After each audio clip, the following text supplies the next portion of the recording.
I was working with this guy, very clever, had been to Cambridge, had been to Oxford, had been through both of those institutions and was just a genius, which I think was actually part of the problem. And he had created a product, and we'd been speaking for an hour. And at the end of the hour, I thought, I'm just going to have to say this. I really am just going to have to say it. And I said, okay, and what is it, please? And he just hadn't even mentioned what the product was. He'd gone with the technical features, the specifications, the details, the data, the results. It was getting the graphs. He hadn't mentioned in an hour to me what the product actually was. And you'd be amazed how often I see that happen. So I can imagine that salespeople sometimes, the enthusiasm is good, but it just takes you in the wrong direction. If you've got someone who's totally external, start with the basics. Always start with the basics. You're listening to the Sales Today podcast, and I'm your host, Fred Copestake. On this podcast, we explore how sales professionals can develop a modern approach to winning business, the application of virtual selling techniques, how to create meaningful business relationships, and much more. Why not take our free collaborative selling scorecard to see how your sales approach suits today's environment? You'll find a link in the show notes. And welcome to this episode of the Sales Today podcast, where I'm delighted to be joined by Susie Ashfield. Susie describes herself as a speech coach. And that surprised me because I thought she did presentation skills. She says, no, Fred, it's a speech coach to execs or people in the C-suite. So, Susie, welcome. Thank you. Here's me thinking I was going to get elocution lessons. Afraid not. No, I can put you in touch with someone who does that really well, and you can have the marbles in your mouth and all of that good stuff, but none of that, I'm afraid. Oh, I desperately need it. But what I desperately need, I suspect most of the listeners definitely need, is when we're doing presentations, when we're doing talks, speeches, any kind of thing like that, it's how to engage the audience. I mean, that's kind of the thing that I think most of us will be most concerned about. So yeah, I was looking for sort of the secrets that you tell C-suite folk and how they do it. We can definitely do that. We were discussing previously, it's interesting, not much changes from C-suite to wherever you are. The golden rules generally tend to stay the same, but we can certainly talk about how you would engage any kind of audience. Brilliant. The golden rules. The golden rules is them. Yeah. I think if I could boil it down to one thing, Fred, the piece of advice that I give everyone is this. And if you can crack this, then you may never need a session with me, which will be very fortunate. But if you can do this, then you've got it. This is the difference I want you to make, right? Stop telling people what you want to tell them. Work out what it is that they want to hear and tell them that instead. That's it. That's the big secret. What I mean by that is the biggest mistake I see the guys really at the top of their game make is they often become so close to what they're doing, so attached to their product, so completely passionate about the details. They leave no stone unturned when they're trying to communicate to clients, customers, any kind of audience. And it's alienating. And the customers are there kind of going, okay, I mean, it's great that you like what you do. I've got no idea what you're talking about. So what's probably surprising to you is even very much at C-suite level, I will ask questions like, okay, explain that to me again, but like I'm an 8-year-old. Or say that again and just pretend you're not afraid of the word mansplaining. I really want you to mansplain this, and I won't be offended, go for it.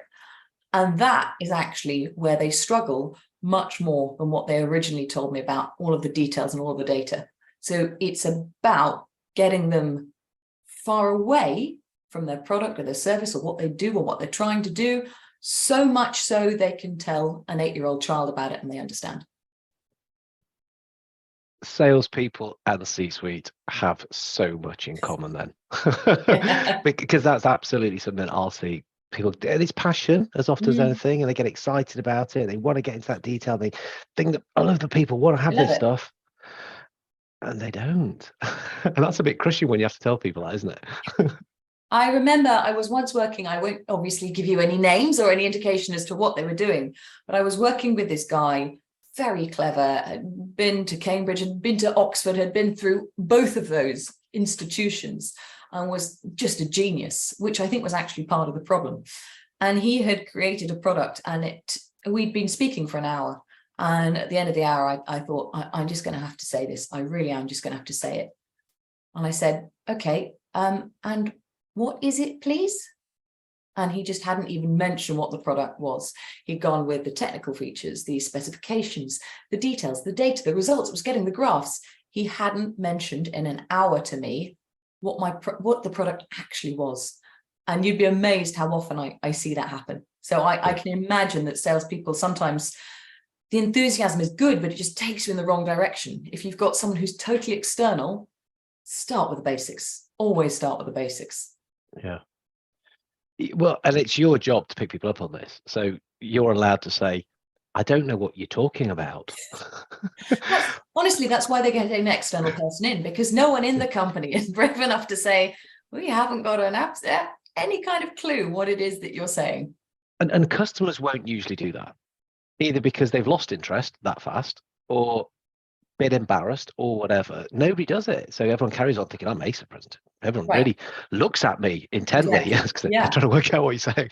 That's such a good point. And I think that point about embarrassment is huge, because what we do is we go, I don't have a clue what this person's saying, but everyone else is looking like they do know, so I'm not going to say anything. And that's when you get that moment of, I've finished speaking, there are no questions, and people look as though they'd like to leave. It's because everyone else has just assumed that they're the idiot.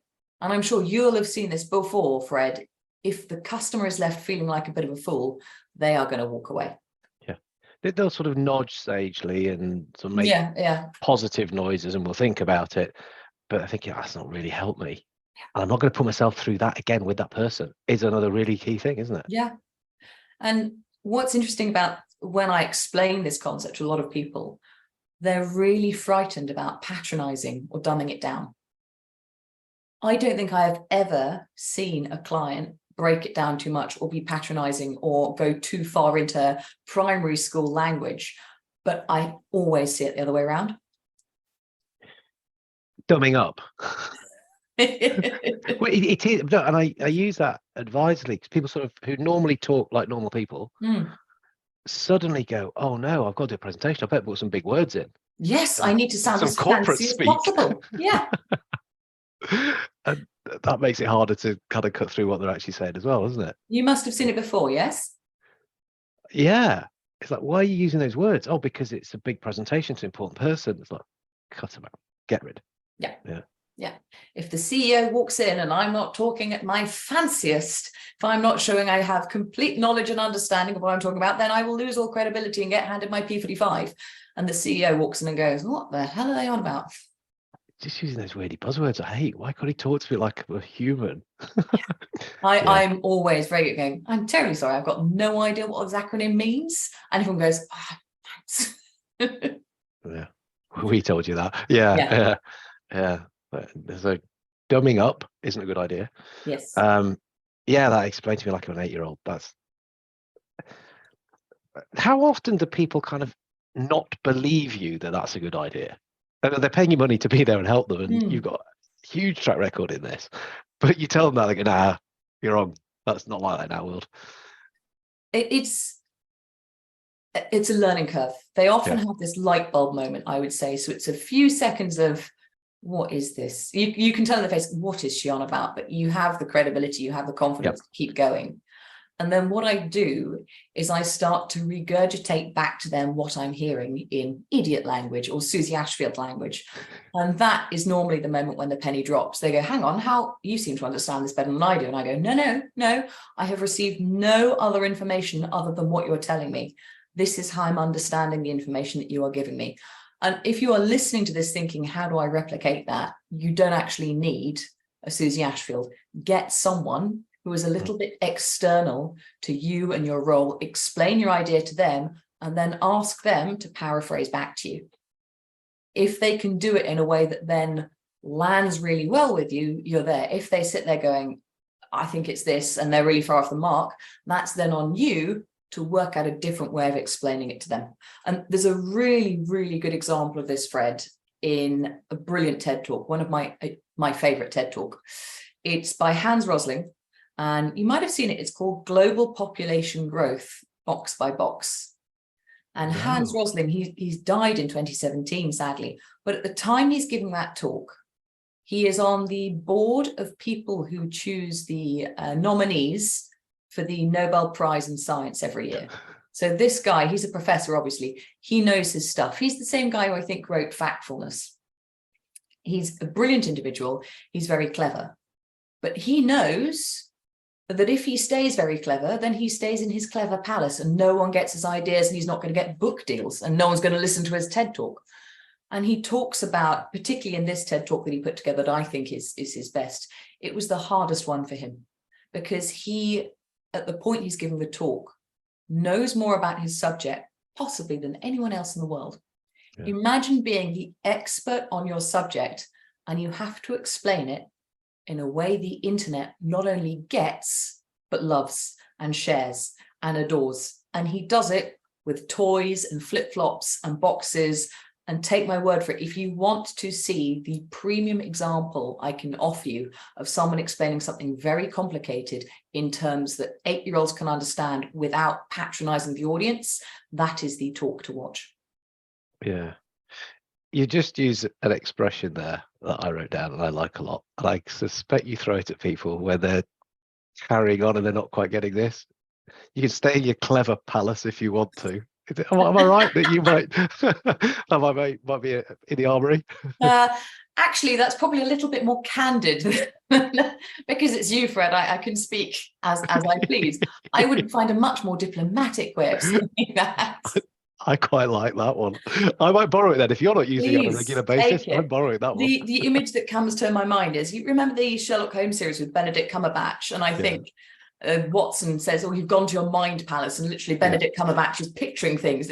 And the trouble with Sherlock Holmes is he can never quite explain to Watson what's going on until it all becomes clear to Watson at the end of the show and it's all wrapped up. And that's the mind palace that some of my CEOs go to. And it's fine to be in your mind palace, just open the door sometimes. That's it. Let down the drawbridge. Yeah. No, but interesting. It's the thing about being patronizing. I mean, the way I would sometimes say to people is that if you can do it, if you can translate it into a language that they can understand better, you're actually being really kind. It's a kind thing to do. And it's not necessarily easy. You know, that's when the skill comes in, isn't it? It's beyond that. It's not easy, you're right. It's actually so much harder. If you're an expert in something, it's so much harder to break that down into, say, a Daily Mail headline. Tell me what you do in a Daily Mail headline. And even CEOs, founders, entrepreneurs will go, what the hell do I do? You've got to have that line ready in a way that makes sense to everyone. No matter who you are listening to this podcast, you go to a dinner party, imagine someone turns to you and says, what do you do? And that person is likely to be totally external to your industry.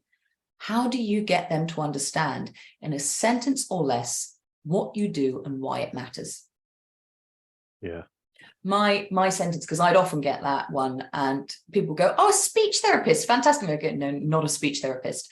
So I changed it to, I make people look good, sound good, and feel brilliant when they have to speak in public. And I do that for everyone who finds themselves in front of large audiences with a lot of pressure. And then that somehow gets it across. The other line I came up with is, have you ever seen a film called The King's Speech? And if they go, yes, then I go, that's what I do. And that's even easier. So what, you're a king. So everyone needs to find a film in which their industry is the central character's role. Yeah, no, it's funny. And I'm thinking about the stuff that I used to say where I'd done the dumbing up thing. It's like, I didn't want to be a sales trainer. I don't even can't remember. I think I've obliterated my brain, but it'd been something to do with enhancing performance of commercial. And I don't know, it's embarrassing. But yeah, now I'll say, I rant about sales and then write books to try and fix it. Perfect. Yeah, perfect. But you get it, right? That makes sense to anyone. Yeah. Oh, nice. So clarity then is what we're saying. This is the sort of the secret of success, boiling stuff down into a very clear, concise, easy way for people to get stuff. This is the key. If you can explain it to an 8-year-old, you can explain it to anyone. And just thinking about that then, and sort of presentation structures and things, and I mean, I'm just thinking, I'm drawing here. You can see me drawing, yeah, boiling stuff down, You're distilling in your it. mind palace. I'm into, yeah. So my palace is always drawn. And probably because I'm thinking about what you're saying there and trying to really put stuff into a concise phrase. It will often be that, I suppose, that you might use at the opening of a speech, of a talk presentation, something that you're going to use to grab people's attention, because it's so easy to get understood. And from what you were saying earlier, it was about them, what they want to hear. Yeah. Easy to get, about them. Oh, we're in. Yeah. Engaged. That's it. Yeah. Yeah. The TED Talks now, I feel we've seen enough of them. We get the formula. But what's really interesting is because they're so hackneyed, because they're so copied, you can really start to see the strings. That's not a bad thing at all, because you can replicate that formula. You will often notice they start with, what if we could transform our water system? How about, so you start with a question, and then your entire presentation just seeks to answer that question. Yeah. That is a really good, really easy way of structuring a talk. Something I will say to my clients, I will say, okay, explain what you're explaining to me like it's a Daily Mail headline. Now, let's not talk about the Daily Mail too much, but one thing they must have credit for is the Daily Mail online, I think, is one of the most subscribed to newspaper websites in the world. There is a reason for that. They take a story, they turn it into one sensationalist headline, and you don't actually even need to go into the story to understand everything that's happened. Find your own sensationalist headline of what you're about to say. And sometimes I will phrase that like this. I will say, okay, Fred, here's a crazy hypothetical situation for you. Let's say your audience have a funny kind of memory, and they're only going to be able to remember one single sentence of everything you're about to say, and everything else they're going to forget immediately. With that in mind, Fred, what would you want your one single sentence to be? And that can often be a real head scratcher. But once you've got that bit, everything, and I mean everything, unlocks. But you'd be amazed, this is a really big problem, be amazed how many people just go into presenting, dust off the slides, redo a presentation, whatever it is, without considering that one key message. And that can become your hook. That can become that opening statement. And then you've got the statement across. Your job becomes really easy after that. So it's about getting that early on investment in a way that makes sense to the other party. At the beginning, which probably means you're going to finish on that as well. Yeah. Probably. Yeah. Definitely if my client, Fred. Yeah. And you might sprinkle it in between sometimes as well to get a bit of repetition going. Yeah. Yeah. That one sentence now becomes, it can be your opening statement, it can be your closing statement. You can come back to it at any point. A lot of my clients are like, what if I go off road and I can't find my way back? You go back to that statement. What if I get thrown off my game by someone in the meeting? You go back to that statement. So that statement becomes the anchor for everything. Everything comes back to that. And when I tell people that, if they're skeptical, their first response is, but what if I repeat myself? Brilliant. Awesome. Brilliant. Yeah, good. Fantastic. Because I set that up as a crazy hypothetical situation. The audience are only going to be able to remember one sentence because they've got this mad memory. In actual fact, that is probably about accurate. Think of the last show you went to. Think of the last bit of stand-up comedy you saw. Think of the last podcast you listened to. You could probably boil that down to one sentence. But it's nice that you, the speaker, get to be in charge of what that one sentence is going to be. Yeah. No, you definitely. And I was looking at some research to do with when we're working in virtual world, which a lot of we're doing now. Yeah. And the research there, and it was proper research. It wasn't somebody who came up with a bit of an idea. Is that you have to repeat stuff more often, of course, because of the distractions. It's you deliberately put stuff in. If you're using slides, I mean, you need more slides than ever before, contrary to popular opinion. And one of the slides, which is kind of your phrase slide, is in there. It's in there. It's in there again. Yeah. And I'm often asked, what's the difference between offline and online? Same, but different. Everything's totally the same, but completely changed at the same time. Yeah. The biggest difference is that our attention spans online are much, much shorter than when we're face to face.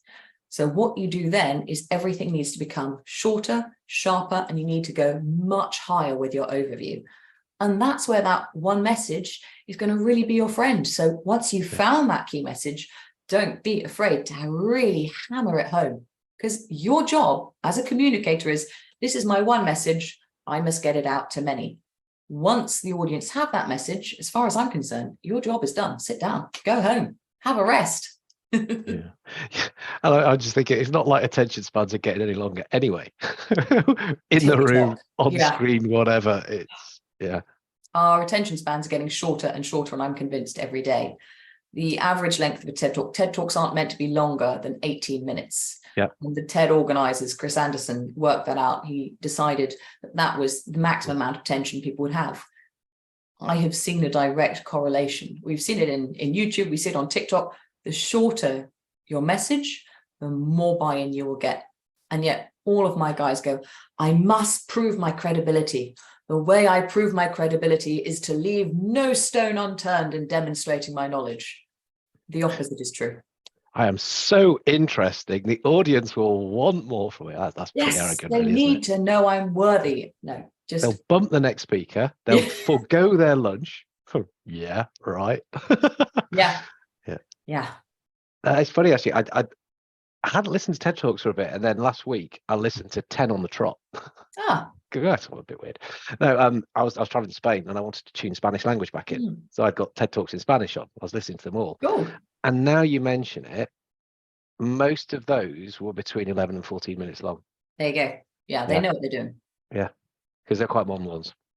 So if you want to know about the Peruvian educational system, I'm your man. Good to know. If ever that happens. I'll come on to that one another time. Have your speed dial just in case it ever comes up. No. Okay. So concise repetition then is another thing which we shouldn't be scared of. No. So it's simple language. Yeah. Concise repetition, all of which, let's keep coming back to repetition. It's about what they want to hear. Yeah. What they want to hear. Yeah. Again, how often are you sort of picking people up on that and going, yeah, this is all actually is quite interesting, but is it really what they want to hear? Yeah. I think the best example of that, and you will recognize this, I'm sure, is when I help people with pitches. Yeah. The answer to your pitch is in the brief that you've been given. And for some reason, people think just to regurgitate the brief back to the client is cheating. The client is saying, we want X, can you do X? And you go, let me tell you about Y, and let me tell you about Y in detail and how well we do Y. Obviously, we do X. I don't know why my hand's gone up. That was obviously Oh, you got because you've got the posh software, haven't you? You got the stuff which is going to replicate. Commanded the hand to go up, and up it went. But you see that all the time. The clues are there. The client has told you what they're looking for. Now all you need to do is reflect that back to them. And it's something I see so much of. People decide what they're going to do instead is they're going to go into, let's start with the history of our company. Let's start by proving our credibility. Let's show them how worthy we are. Good pitches are conversations whereby all you need to do is show you understand your client's needs, wants, problems. Then show them how you solve that and you get buy-in. If you go in and you decide, right, this is a showcase, we need to be nervous, we need to go right back to the start of day one of our company to prove to them we're worthy of, they're going to go, this is great, but you didn't really listen to what we wanted. And often that's such a missing piece. And these guys I often work with feel so deflated because they put so much work into proving how good we are at what we do without even ever looking back on the client asked you for this. And if you're in a situation where they're being a little bit cagey, you can still ask them. It is down to you to get as much information out of your potential audience as you can, and then present that back to them. And if they're being really secretive, look at their competitors, have a think about what their competitors' faults, problems, missed opportunities might be, and then reflect that back, because often I have found it's the same kind of stuff. But that's how you listen. That's how you make sure it's not about me and what I want to tell you. It's about you guys and what you want me to say. Yeah. Well, that's the TED Talk equivalent of the what if, isn't it? TED Talk, you're setting your own agenda. So what if this? Yeah. Which is good because I'm not going to talk about it. If they're really not going to tell you, tell them. Yeah. The issues in your industry are. Yeah. That How will did you make know? people amazing. It is. Yeah. You're like minders. We like you because you get us. Yeah. For me, it's really so obvious. But Mm. I mean, I'm having regular battles with people. I'm sure you are too, where Yeah. the presentation deck, why have you got a map of the world with little dots all over it, then a whole bunch of logos, then a picture of some buildings, and then like a graphic of a whole bunch of different things, which is probably your divisions or something? Why are you leading with this? So Who thinks you've that's met my client interesting? then. Why have we got a map of the Well, world with your office locations on it? You could have just said, we're a global company, and saved yourself 5 to 6 minutes of valuable pitching time. yeah, we've got the biggest office of everywhere in Buenos We have Aires. It's 60 like, people in great, I'm in Munich. Nottingham. Yeah. Fantastic. Who cares? But I mean, joking apart, we were making light of it, but some people really do find it hard to understand that isn't the way, and that's not how you're going to impress people. That's Right. not going to influence. It's not even going to get their attention. To if you are going to influence them later on, because you might have some good stuff later. Yeah. But you've blown it, yeah. I think what we're dealing with, and I hope I have this phrase right. Later we'll Google this and find out I've used the wrong phrase and I sound like an idiot. But let's go with it anyway. I think what we're dealing with is Solomon's paradox. I'm actually very bad at selling myself.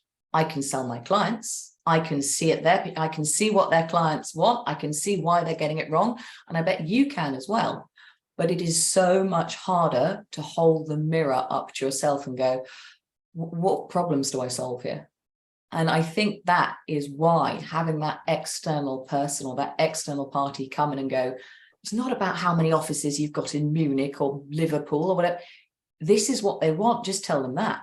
So it's really easy as an external party to do it. So much harder to do it for yourself. Oh, yeah, I'll sign up to the Solomon's Paradox Club then, because Let's hope it's joking that. apart, it is, and it's people need to know this, people need to, and then I look at myself and stop it. You'd say something different to somebody else. Oh wow, right. I think we've got a couple of minutes left. Anything that just to add to those golden rules that we missed? We've got, what do we get? We've got the simplicity, clarity, repetition, all about what they want to hear. Anything else that we just need to be aware of? Stop using the word just, might be a good one. Yeah. No, not at all. In fact, what I would suggest based on that is I would take authenticity over perfectionism any day of the week, as would your audience. And this is 100% true.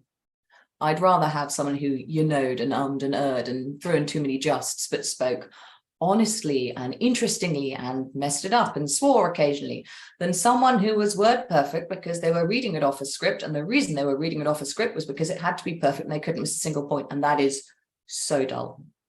There is a reason we love comedians and we loathe politicians.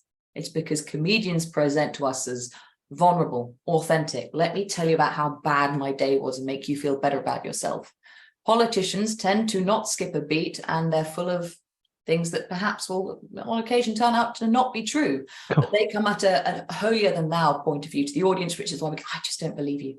And they're word perfect, and they're often on the auto cue, which again just feels disingenuous. So if you're in that C-suite position, talk to me like we are down the pub and we are about a pint and a half in.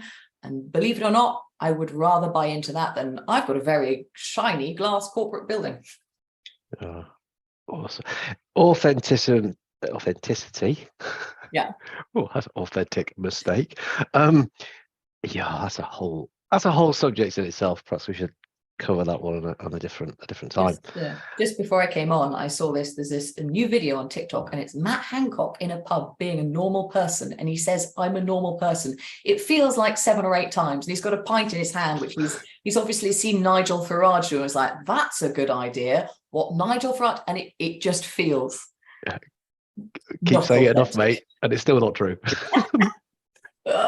Go and watch that clip. If you do nothing else listening to this podcast, Google Matt Hancock normal person and you will see If you do what I'm talking about. so this is where we come to the call to action on a That's podcast. my call And to your action. call to action is go and watch TikTok. Amazing. Thank you very much, Susie. It's been lovely to meet you. Do not contact me on LinkedIn. Please don't email me. Don't give me any money or use my services. Do Google this specific clip about Matt Hancock. I'm going to put your LinkedIn link into the show notes. Website. Should I put your website in as well? Yes, please. It's very easy. It's susieashfield.com. So it's pretty easy to remember. Well, I'll not even write that one down. And your TikTok link. Yes, thank you. If you get nothing else, I'll post that Matt Hancock one, then everyone can find it. Awesome. But no, seriously, if people want to get in touch with you, LinkedIn, I mean, I do know you use it quite a lot. Send you a message, say that you heard you talking on here. Yeah. A couple of points, and I'm sure you're happy for questions to be fired your way. Always throw me any question, any time of day. I have never not gotten back to anyone who's thrown me a question, so I'm always happy to answer. Awesome. Thank you so much for coming and sharing. It's been great fun. I've loved it. And yeah, look forward to speaking to you soon. Cheers, Fred. Thank you so much. Thank you for listening to the Sales Today podcast with me, your host, Fred Copestake. I hope you've enjoyed what you heard today. If you did, please get in touch and hit subscribe. And remember, you can take the collaborative selling scorecard for free to check out how your sales approach works in today's environment. You'll find it in the show notes.